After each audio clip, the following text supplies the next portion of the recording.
Kalau kita ditanya, kota mana yang paling indah di muka bumi?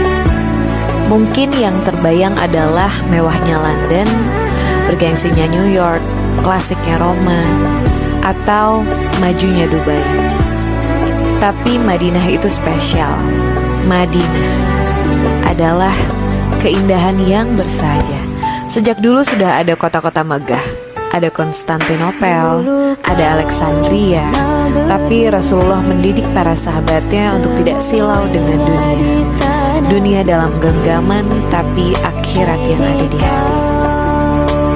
Siapa sangka tempat yang begitu sederhana menjadi pusat peradaban, menggerakkan sejarah yang kelak menundukkan Romawi dan Persia. Di tempat ini tidak ada gemerlap dan polesan kemewahan yang berlebihan, karena esensi dari Madinah adalah kesederhanaan yang indah.